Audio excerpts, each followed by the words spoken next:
Come with me. What? To meet the wizard. Why couldn't tell me this is your moment? I'm coming. I've always loved going to cinema because I fall into the place. Hello, design lovers and film fans, and welcome to this episode of the Film and Furniture Podcast, the place to explore design in film and find inspiration for your own home in the process. I'm your host, Paula Benson, and today we're diving into the dazzling world of the 97th Academy Awards held last Sunday. These Oscars were a great success, apart from a slightly pointless Bond tribute. I loved how each of the nominees in every category were highlighted more than usual, and our film and furniture tuned eyes were particularly peeled on the production design category, and the film nominees in this category take us from magic to modernism. The Brutalist, Conclave, Dune Part Two, Nosferatu, and Wicked each deliver unforgettable visual experiences that transport us to entirely different worlds. Let's explore the worthy nominees and winners and take a design-centric glance at other notable winners. And the Oscar goes to Wicked. Which transports audiences to worlds beyond imagination, unveiling the origin story of Elphaba and Glinda. Directed by John M. Chu and designed by production designer Nathan Crowley, this cinematic reimagining elevates world building to unprecedented heights. We explore this big world immersive experience where every architectural and decorative detail has been meticulously crafted.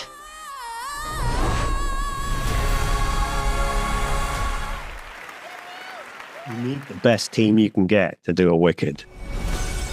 Absolutely remarkable. It was just my favourite film I've ever worked on. If there are no further questions, I'm gonna go. I loved talking to Nathan Crowley. He's such a creative genius, and congratulations also to set decorator Lee Sandeles. And beyond production design, Wicked also won the Oscar for Best Costume Design. Now let's delve into the design brilliance of each other nominee, beginning with Nosferatu. Come to me.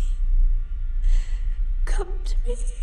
Just all of a sudden you're standing in this large 3D thing that was just in your head a few months ago.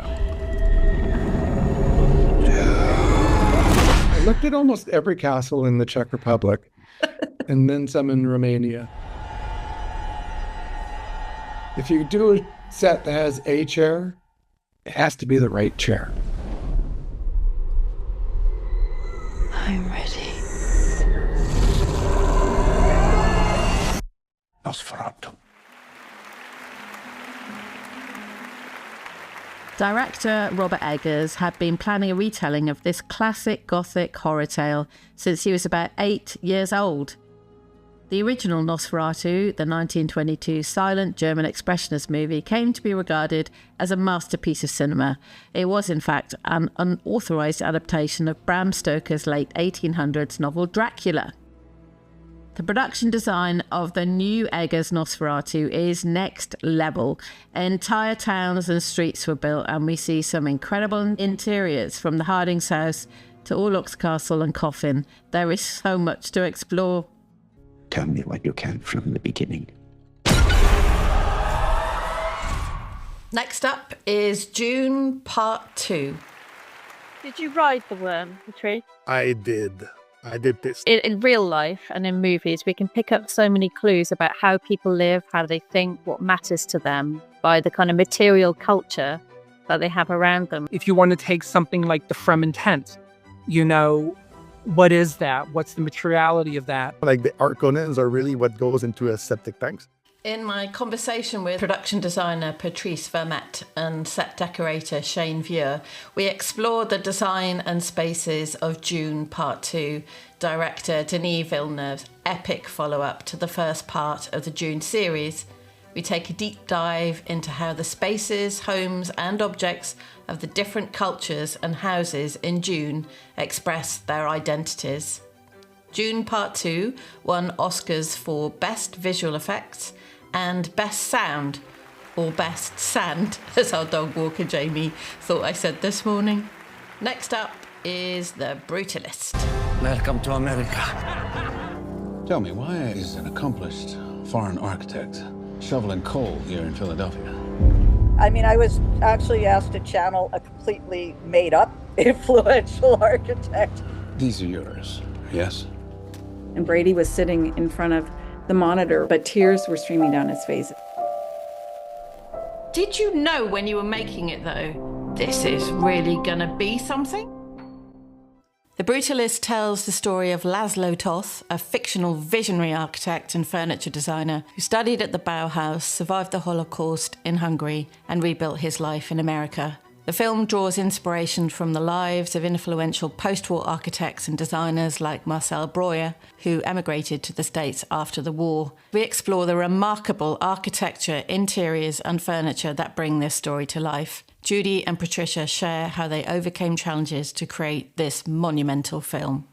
Although The Brutalist didn't clinch the production design Oscar, it was honoured with Best Actor for Adrian Brody, Best Cinematography and Best Original Score. Next we have Conclave. This is a conclave, Aldo. It's not a war. It is a war. And you have to commit to a side.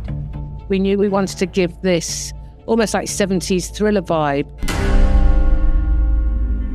The men who are dangerous are the ones who do want it. It's almost like the starker I could make it, the more interesting the space could be. I should pretend this conversation never took place. That wall isn't marble, that's again MDF with a bit of Fablon on it. What? That sounds ominous. Conclave is a sophisticated political thriller that follows one of the world's most secretive and ancient events, the selecting of a new pope. It's a kind of house of cards within the cardinals of the Catholic Church, a succession in red robes with much less violence. Concave has lots of symmetry, one-point perspective. It's a really graphic approach. We explore the film's bold but minimal colour palette, the grand ornate buildings and austere surroundings, heavy clanking doors, vivid characters, stunning cinematography, and breathtaking locations and film sets.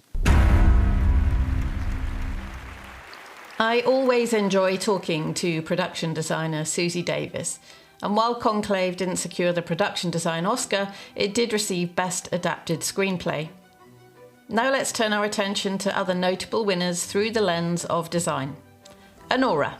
Directed by Sean Baker, Anora not only took home Best Picture, but also earned accolades for Best Director and Best Actress for Mickey Madison.